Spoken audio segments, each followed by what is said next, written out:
तो बच्चों हम लोग आज स्टार्ट करेंगे चैप्टर नंबर 5 ऑर्गेनाइजिंग। ऑर्गेनाइजिंग के अंदर हम लोग ये देखेंगे, इससे पहले हम लोग जो इनिशियली चैप्टर स्टार्ट कर चुके हैं that is the first function of management, that is planning. हम लोगों ने उसे खत्म किया और हमने उसमें समझा कि किस टाइप से हम लोग प्लान बनाएंगे, क्या क्या प्लानिंग होगी, क्या क्या सारे रिसोर्सेज हम लोग काम में लेंगे। अब नाउ प्लान के बाद हम लोगों को ये याद रखना है कि नाउ वी हैव रिसोर्सेज और हमको उन रिसोर्सेज को एक ऑर्गेनाइज्ड वे में जमा कर या ऑर्गेनाइज एक ऐसा स्ट्रक्चर बनाकर क्रिएट करना है, एक ऐसा स्ट्रक्चर क्रिएट करना है जिसके थ्रू हम लोग हमारे ऑर्गेनाइजेशन गोल को क्या कर सके, अचीव कर सके।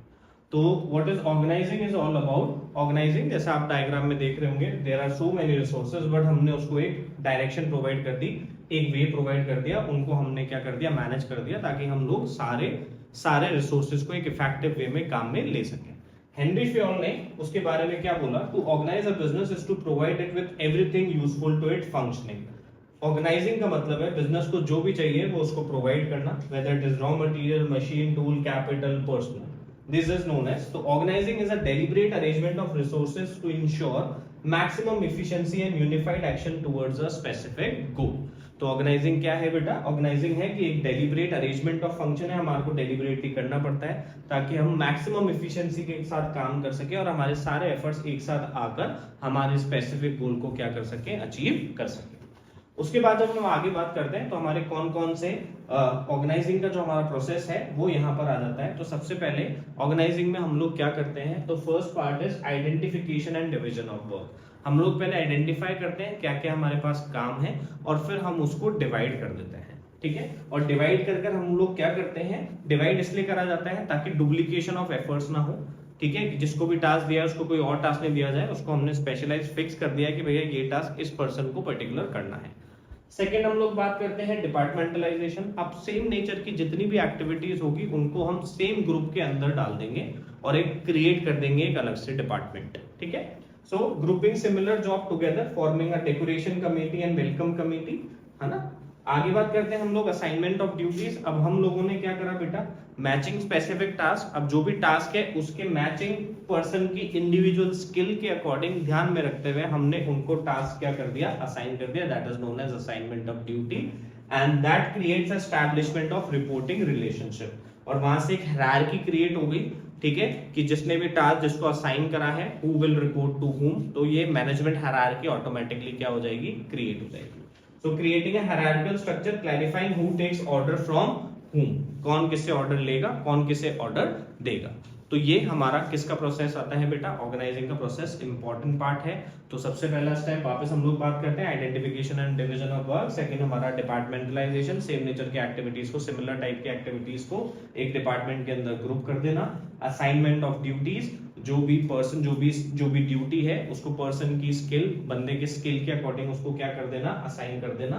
एंड एक एस्टैब्लिशिंग रिपोर्टिंग रिलेशनशिप, एक मैनेजमेंट हायरार्की क्रिएट कर देना, कौन किसको रिपोर्ट करेगा। उसके बाद में हम बात करते हैं बेटा ऑर्गेनाइजेशन की इंपॉर्टेंस की। क्यों ऑर्गेनाइजेशन इंपॉर्टेंट है, तो हमारे को इफिशिएंसी हमारी इंक्रीज करनी है, रोल क्लैरिटी लोगों को पता होनी चाहिए और इवैल्यूएशन, नई चीजें आती रहनी चाहिए। तो क्या क्या हमारे यहाँ पर इंपॉर्टेंस है, तो फर्स्ट से बेनिफिट्स ऑफ स्पेशलाइजेशन। जब कभी भी हम ऑर्गेनाइजिंग में स्पेशलाइजेशन करते हैं तो स्पेशलाइजेशन एक टास्क को बार बार करने पर बंदा स्पेशलाइज हो जाता है, इफेक्टिव हो जाता है। समझ में आया, इफेक्टिव होने से अगर कोई पर्सन, कोई एम्प्लॉय इफेक्टिव होगा तो उससे ऑर्गेनाइजेशन की इफिशिएंसी भी ऑटोमेटिकली क्या हो जाएगी, इंक्रीज हो जाएगी। तो ये हेल्प करता है स्पेशलाइजेशन में। ऑप्टिमम यूटिलाइजेशन ऑफ रिसोर्सेज, जब जॉब क्लैरिटी होगी किसको क्या रिसोर्सेज मिलेंगे, कौन क्या टास्क करेगा, तो डुप्लीकेशन ऑफ एफर्ट्स खत्म हो जाएंगे। उस वजह से हमारी जो यूटिलाइजेशन है रॉ मटेरियल का वो ऑप्टिमम हो जाएगा। क्लैरिटी इन वर्किंग रिलेशनशिप, जब हम मैनेजमेंट हायरार्की क्रिएट कर देंगे तो वर्किंग रिलेशन में क्लैरिटी आ जाएगी, मुझे किसको ऑर्डर देना है और मुझे किससे ऑर्डर लेना है। इफेक्टिव एडमिनिस्ट्रेशन, यूनिफिकेशन, सबके एफर्ट्स को एक साथ जब हम लेके आएंगे, हार्मनी में सारे डिपार्टमेंट्स को एक साथ लेके आएंगे, तब हम ऑर्गेनाइजेशन के गोल को क्या कर लेंगे, अचीव कर लेंगे through effective administration. Adaption to change, एक ऐसा फ्रेमवर्क हम लोग बनाएंगे जिसमें अगर एनवायरनमेंट में कोई भी चेंज आता है तो हम उसके अकॉर्डिंग हमारे स्ट्रक्चर के अंदर भी क्या कर सके, चेंज कर सके। Next is expansion and growth, systematically allow करोगे आप कंपनीज को इजीली ऐड न्यू डिपार्टमेंट, धीरे धीरे न्यू डिपार्टमेंट ऐड होते जाएंगे। हम पढ़ेंगे इसके अंदर हमारे टाइप ऑफ स्ट्रक्चर है कि किस टाइप का स्ट्रक्चर होना चाहिए ताकि आप कोई भी ग्रोथ और एक्सपेंशन एक्टिविटी, कोई नया प्रोडक्ट ऐड करना चाहें तो वो वहां पर इजीली क्या हो जाएगा, ऐड हो जाएगा। नेक्स्ट हम बात करते हैं डेवलपमेंट ऑफ पर्सन। डेलीगेशन जब हम लोग करते हैं मींस हमारी अथॉरिटी एंड रिस्पॉन्सिबिलिटी हम लोग एम्प्लॉइज के साथ शेयर करते हैं, तो वहां पर एम्प्लॉइज का भी क्या होता है, डेवलपमेंट होता है। तो these are the importance of organising. Next हम बात करते हैं बेटा, दैट इज ये एक छोटा सा क्वेश्चन आप लोगों को कई बार एग्जाम में देखने को मिलता है, that is span of management. Span of management का मतलब होता है how effectively a manager manage the team, कितना इफेक्टिवली अपने अंडर में वो कितने लोगों को मैनेज कर सकता है। So refers to how many employees or subordinate can be effectively managed by one superior or manager. Span of management दो तरीके से हो सकते हैं बेटा, एक tall structure हो सकता है, एक flat structure हो सकता है। When it comes to tall structure, उसका span जो होता है वो narrow होता है, resulted in a historical, जैसे अपने PSU banks के अंदर होता है टॉप लेवल, फिर मिडिल लेवल, फिर लोअर लेवल और नीचे नीचे स्ट्रक्चर क्रिएट होते जाते हैं, बहुत सारे लोग इन्वॉल्व होते हैं, तो वो जो स्ट्रक्चर होता है वो टॉल होता है। पर अगर आप जब नई एमएनसी जो नए आज के तारीख में हमारे जितने भी स्टार्टअप्स हो रहे हैं, जो मॉडर्न स्टार्टअप आप लोग देख रहे हैं, लिमिटेड लोग मिलकर सारी एक्टिविटीज को मैनेज कर रहे हैं, तो वहां पर जो आपका स्पैन ऑफ मैनेजमेंट है वो फ्लैट स्ट्रक्चर है, एक ही बंदे के अंदर 4 लोग 5 लोग काम कर रहे हैं, तो वो स्ट्रक्चर के अकॉर्डिंग बन गया फ्लैट बन गया, और यहाँ पर वो स्ट्रक्चर क्या बन गया, टॉल बन गया। तो span directly shape the organization structure, determining the scalar chain, the line of authority and specify exactly who report to whom. Span of management हमें बताएगा कि हमें किसको रिपोर्ट करना है और किससे ऑर्डर लेना है। उसके बाद में हम लोग बात करते हैं ऑर्गेनाइजेशन में हम लोग दो तरीके के स्ट्रक्चर क्या कर सकते हैं बेटा, फॉलो कर सकते हैं। पहला होता है फंक्शनल स्ट्रक्चर और दूसरा होता है डिविजनल स्ट्रक्चर। जब कंपनी कोई एक लाइन ऑफ प्रोडक्ट के अंदर ही डील कर रही होती है और वो उसके अंदर स्पेशलाइज रहना चाहती है, तो वो कौन सा स्ट्रक्चर यूज करेंगे, वो लोग फंक्शनल स्ट्रक्चर यूज करेंगे। वहां पर वो क्या करेंगे, सिमिलर नेचर की एक्टिविटीज को एक ग्रुप के अंदर डाल देंगे। फॉर एन एग्जांपल, अगर मैंने बोला प्रोडक्शन से रिलेटेड कोई एक्टिविटीज है तो उनको प्रोडक्शन डिपार्टमेंट के अंदर डाल दिया, मार्केटिंग से रिलेटेड जो एक्टिविटीज है एडवर्टीजमेंट और सेल्स, उनको हमने मार्केटिंग डिपार्टमेंट में डाल दिया, फाइनेंस से रिलेटेड जो एक्टिविटीज है उनको हमने फाइनेंस डिपार्टमेंट के अंदर डाल दिया, और एचआर से रिलेटेड जो भी एक्टिविटीज होगी उसके लिए हमने एक एचआर डिपार्टमेंट क्रिएट कर दिया। ठीक है, यहाँ पर तो कैरेक्टरिस्टिक्स क्या है, activity groups are strictly by occupational function, function के बेसिस पर यहाँ पर एक्टिविटीज को क्या करा जाता है, दिया जाता है। सुटेबल फॉर सिंगल प्रोडक्ट और हाईली स्पेशलाइज्ड कंपनी, जो एक ही सिंगल प्रोडक्ट में डील कर रही हो और स्पेशलाइजेशन अपना रखना चाहती हो। स्ट्रेटेजिक ट्रेड ऑफ क्या है, ऑक्यूपेशनल जो स्पेशलाइजेशन होता है उसकी वजह से एफिशिएंसी बढ़ती है। Promote and control coordination with in the specific department, सारे डिपार्टमेंट को कोऑर्डिनेशन बना के चलना पड़ता है तभी ऑर्गेनाइजेशन अपने गोल अचीव कर पाएगी। यहाँ पर एक प्रॉब्लम जब होती है कि आप कोई नया लाइन ऑफ प्रोडक्ट यहाँ पर ऐड नहीं कर सकते। एंड अकाउंटेबिलिटी किसी भी डिपार्टमेंट की, if the product is failed, आप किसी भी डिपार्टमेंट की अकाउंटेबिलिटी यहाँ पर फिक्स नहीं कर पाएंगे कि वो किसकी वजह से हुआ, प्रोडक्शन की वजह से हुआ या वो मार्केटिंग की वजह से हुआ या फाइनेंस की वजह से हुआ या एचआर की वजह से हुआ। आगे बात करते हैं हम लोग डिविजनल स्ट्रक्चर की। डिविजनल स्ट्रक्चर क्या कहता है बेटा, जब company is dealing in multi line of product, कोई कंपनी कॉस्मेटिक भी बना रही है, कोई कंपनी मेडिसिन भी बना रही है, समझ में आया। जैसे फॉर एन एग्जांपल हम लोगों ने एग्जांपल लिया है रिलायंस इंडस्ट्रीज का, तो रिलायंस इंडस्ट्रीज में वो पेट्रोकेमिकल्स के अंदर भी डील कर रही है, वो रिटेल के अंदर भी डील कर रही है, वो टेलीकम्युनिकेशन के अंदर भी डील कर रही है।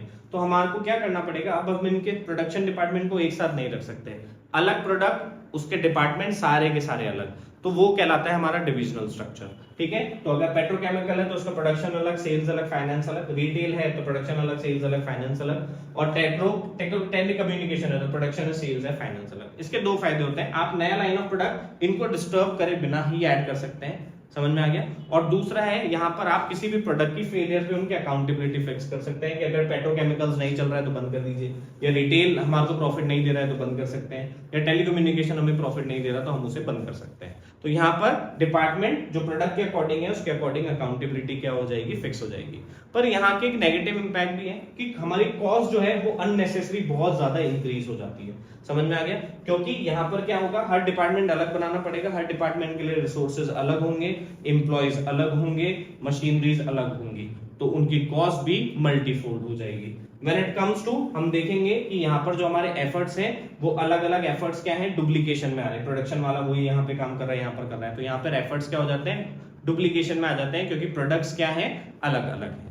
ठीक है, पर इसके फायदे क्या होते हैं, इजी स्पेशलाइजेशन हो जाता है, फास्ट और ऑटोनोमस, सब अपने अकॉर्डिंग काम कर सकते हैं, इनको दूसरे डिपार्टमेंट पे फोकस करने की जरूरत नहीं है ना, मैंने अपने अकॉर्डिंग डिसेंट्रलाइज्ड वे में ये लोग क्या कर सकते हैं, काम कर सकते हैं। उसके बाद जब हम लोग आगे बात करते हैं तो इसके बीच में हम लोगों ने एक डिफरेंस भी क्रिएट कर दिया जिसकी वजह से आपको ये याद रहे। और ये हमारे 2024 के एग्जाम में भी आ चुका है कि फंक्शनल स्ट्रक्चर और डिविजनल स्ट्रक्चर के अंदर जो हमारा सैंपल पेपर है, तो वहां पर फॉर्मेशन बेसिस पे बेस्ड ऑन फंक्शंस परफॉर्म, जो आप फंक्शन परफॉर्म कर रहे हैं उसके बेसिस पर होता है, और यहाँ पर प्रोडक्ट लाइन के बेसिस पे किया जाता है। स्पेशलाइजेशन यहाँ पर फोकस आपकी जो स्किल है उसके ऊपर, और यहाँ पर प्रोडक्ट के ऊपर। यहाँ पर अकाउंटेबिलिटी फिक्स करना डिफिकल्ट है सिंगल लाइन ऑफ प्रोडक्ट के अंदर, और यहाँ पर डिविजनल है ना, आप आराम से एक्सेस कर सकते हो इजी टू डिविजनल कि आप कौन सा डिपार्टमेंट आपका प्रॉफिट कमा रहा है या लॉस कमा रहा है। इकोनॉमिकल होता है क्योंकि डुप्लीकेशन ऑफ एफर्ट्स नहीं होते, यहाँ पर ये बहुत ज्यादा कॉस्टली होता है क्योंकि डुप्लीकेशन ऑफ एफर्ट्स होते हैं। कोऑर्डिनेशन, यहाँ पर कोऑर्डिनेशन डिफिकल्टी होती है क्योंकि मल्टी प्रोडक्ट कंपनी होती है, ठीक है। मल्टी प्रोडक्ट कंपनी मतलब मींस टू से अलग अलग डिपार्टमेंट्स बने हुए हैं, उनके अंदर कोऑर्डिनेशन बैठाना थोड़ा सा डिफिकल्ट होता है। यहाँ पर कोऑर्डिनेशन बहुत आसानी से बैठ जाता है क्योंकि एक डिपार्टमेंट, एक कंपनी, एक प्रोडक्ट दूसरे प्रोडक्ट के अंदर डील नहीं करते, they have their own separation, तो वो उसी के अकॉर्डिंग काम करते हैं। उसके बाद जब हम बात करते हैं ऑर्गेनाइजेशन, हमारे दो टाइप के ऑर्गेनाइजेशन हमें देखने को मिलते हैं। पहला ऑर्गेनाइजेशन मिलता है फॉर्मल और दूसरा मिलता है इनफॉर्मल। फॉर्मल ऑर्गेनाइजेशन जो बेसिकली क्या करते हैं, एक formal chain of command, scalar chain को फॉलो करते हैं इंफॉर्मेशन फ्लो करने के लिए। They are dedicated to work, है ना। सोशल गैदरिंग, सोशल इंपॉर्टेंस को वो लोग क्या करते हैं, नेग्लेक्ट करते हैं। तो what is formal organisation? Organisation deliberately design by top management, follows a strict scalar chain of command and emphasize workflow over interpersonal relationship. When it comes to informal, ये automatically अच्छा एक बात आपको और याद रखनी है, formal organization they are deliberately done, but when it comes to informal organization they are automatically created, evolves automatically from social interaction, time हो जाता है, social interactions बढ़ जाते हैं, उसकी वजह से informal organization create हो जाते हैं। इंडिपेंडेंट चैनल ऑफ कम्युनिकेशन बन जाते हैं, कोई भी किसी से भी क्या कर रहा है, कम्युनिकेट कर रहा है, और सोशल नीड्स को फुलफिल करने के लिए इसको जरूरी है। दोनों ऑर्गेनाइजेशन काम में आ सकते हैं। आप ये नहीं है कि आप ये सोच रहे हैं कि इनफॉर्मल ऑर्गेनाइजेशन को हम लोग एलिमिनेट कर देंगे, सिर्फ फॉर्मली लगेगा। एम्प्लॉयज ऑर्गेनाइजेशन में एम्प्लॉयज की सोशल नीड्स को फुलफिल करना भी जरूरी है, तभी उसकी इफिशियंसी क्या हो पाएगी, बढ़ पाएगी। तो यहाँ पर informal network can not be eliminated. Smart management recognise these groups and user to get them gather support and communicate rapidly। बहुत ज्यादा रैपिडली अगर आपको कम्युनिकेट करना है तो वहां पर आपके लिए इनफॉर्मल कम्युनिकेशन काम में, इनफॉर्मल ऑर्गेनाइजेशन काम में आए। अब हम बात करते हैं हमारा next topic, that is delegation. What is delegation is all about. हम सब लोगों को पता है कि एक सिंगल मैनेजर या मैनेजर सारे टास्क इंडिविजुअली परफॉर्म नहीं कर सकता, समझ में आया। तो अगर उसको ऑर्गेनाइजेशन को रन करना है इफेक्टिवली, तो उसमें वो अपने टास्क, अथॉरिटी और रिस्पॉन्सिबिलिटी को क्या करना पड़ेगा, डेलीगेट करना पड़ेगा, ताकि वो मेन टास्क पर फोकस कर सके और रूटीन नेचर के टास्क अपने सबऑर्डिनेट्स के साथ क्या कर सके, शेयर कर सके। ठीक है, तो हम यहाँ पर पढ़ते हैं डेलीगेशन के बारे में। तो डेलीगेशन क्या है? A manager no matter how is capable can not manage to do every task on his own, the volume of work makes it impractical. ठीक है, so to avoid becoming the bottleneck of the organization growth, a leader must transfer authority downward, है ना। This is the prerequisite to efficient functioning, that is known as delegation। तो अगर आपको अपने organisation को effective बनाना है तो आपको अपनी पावर्स को क्या करना पड़ेगा, अथॉरिटी को डेलीगेट करना पड़ेगा। तो हमने सुना है कि डेलीगेशन, हमने यहाँ पर सीखते हैं कि डेलीगेशन के यहाँ पर 3 एलिमेंट हमारे को देखने को मिलते हैं। First is authority, responsibility and accountability. What is authority? Authority means power to take decision. Responsibility means complete the task on time, and accountability means answerability. When it comes to authority, authority is a downward shift. इसका जो flow होता है वो हमेशा downward होता है। When it comes to responsibility, इसका flow जो होता है वो हमेशा upward होता है। And when it's accountability, accountability का flow भी क्या होता है, upward होता है। हम फेओल के प्रिंसिपल्स के अंदर भी पढ़ चुके हैं कि अथॉरिटी हमेशा किसके बराबर रहनी चाहिए, रिस्पॉन्सिबिलिटी के बराबर रहनी चाहिए। तो जब भी आप डेलीगेशन करेंगे, अगर आपको इफेक्टिव फंक्शनिंग करनी है ऑर्गेनाइजेशन के अंदर, तो अथॉरिटी के इक्वल ही आपको रिस्पॉन्सिबिलिटी देनी पड़ेगी।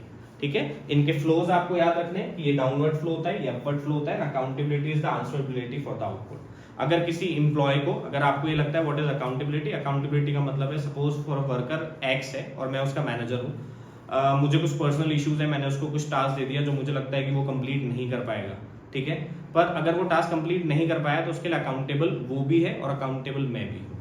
ठीक है, तो इस वजह से क्या होता है कि मैनेजमेंट क्रिएट करता है एक ऐसा स्ट्रक्चर जिसमें अपने पर्सनल ग्रजेस कोई भी मैनेजर एम्प्लॉयज के साथ ना कर सके, या कोई भी पर्सनल ग्रजेस की वजह से उसकी इफिशियंसी इंक्रीज ना हो। तो manager is also responsible for that particular thing. फिर हम बात करते हैं कि डेलीगेशन क्या है बेटा। तो डेलीगेशन एक एग्जांपल के थ्रू हमने समझाया कि डेलीगेशन में क्या हो गया, एक सेल्स मैनेजर को हमने टारगेट दिया 1000 यूनिट प्रोड्यूस करने का। उसके बाद में मैनेजर ने उस टारगेट को 5 सेल्समैन को दिया और 200 पर यूनिट के 200 पर यूनिट्स ईच हमने दे दिया। एक सेल्समैन बीमार पड़ गया तो हमने ये देखा कि 800 यूनिट कंप्लीट हुए, एट द एंड हमारा टारगेट कंप्लीट नहीं हुआ, तो अकाउंटेबिलिटी किसकी बनती है? अकाउंटेबिलिटी मैनेजर की बनती है, क्योंकि उसने क्यों नहीं देखा। अगर वो चाहता तो एक जो सेल्समैन जो बीमार हुआ था उसका टास्क भी रिमेनिंग पर्सन सेल्समैन के साथ में वो क्या कर सकता था? डेलीगेट कर सकता था, शेयर कर सकता था, ताकि टास्क इफेक्टिवली क्या हो जाता? कंप्लीट हो जाता। उसके बाद हम लोग बात करते हैं the most important one, that is centralisation and decentralisation. What is centralisation all about? Power is in the hand of top level. सारी पावर किसके हाथ में होगी? टॉप लेवल के हाथ में होगी। सारे डिसीजंस वो ही लेंगे, ठीक है, सारे रूल्स एंड रेगुलेशन वो ही बनाएंगे, वो कोई सजेशन किसी एम्प्लॉय से नहीं लेंगे, they have to take their own decision. सारी पावर, सारी चीजें किसके हाथ में है? सेंट्रलाइज्ड। तो absolute centralisation means centralization decision making authority concentrated entirely on the hands of top level. But when it comes to decentralization, what is decentralization? Decentralization means evenly distribution of power at all the levels of management. Her level पर हर employ के साथ में हमने power को क्या कर दिया? Distribute कर दिया, तो वो क्या कहलाता है? डिसेंट्रलाइजेशन कहलाता है। ठीक है, अब हम बात करते हैं, अच्छा यहाँ से एक डिफरेंस और निकल के आ सकता है कि सर डेलीगेशन और डिसेंट्रलाइजेशन के बीच में क्या फर्क है? तो डेलीगेशन का मतलब होता है बेटा power distribution of authority among subordinate. वो पूरे ऑर्गेनाइजेशन के साथ में अपनी अथॉरिटी डिस्ट्रीब्यूट नहीं कर रहा, वो अपने सबऑर्डिनेट को, चंद सबऑर्डिनेट है एक या दो, उनके साथ में अपनी अथॉरिटी को क्या कर रहा है? शेयर कर रहा है। पर when it comes to decentralisation, decentralisation में हम पूरे ऑर्गेनाइजेशन के जितने भी वर्कर्स हैं उन सबके साथ में क्या करेंगे? अथॉरिटी एंड रिस्पॉन्सिबिलिटी शेयर करेंगे। डेलीगेशन जो होता है, अगर वो धीरे धीरे डेलीगेट होते होते सारे एम्प्लॉयज के अंदर बढ़ जाएगा, दैट कम्स और that known as, then he known as decentralisation. फिर उसको हम किस नाम से जाना जाएगा? डिसेंट्रलाइजेशन के नाम जाएगा। तो delegation is a small part but decentralisation is a big one. ठीक है, आगे बात करते हैं। तो डिसेंट्रलाइजेशन, जैसे ये टाटा का हमने कुछ बता रखा है, इस चैप्टर के ब्रीफ नोट्स आपको डिस्क्रिप्शन में मिल जाएंगे और ये पीपीटी भी आप लोगों को डिस्क्रिप्शन में इसका लिंक मिल जाएगा, वहां से आप डाउनलोड करके प्लीज इसका डिस्क्रिप्शन पढ़िएगा, ये चैप्टर और अच्छे से आप लोगों को समझ में आएगा। Thank you so much.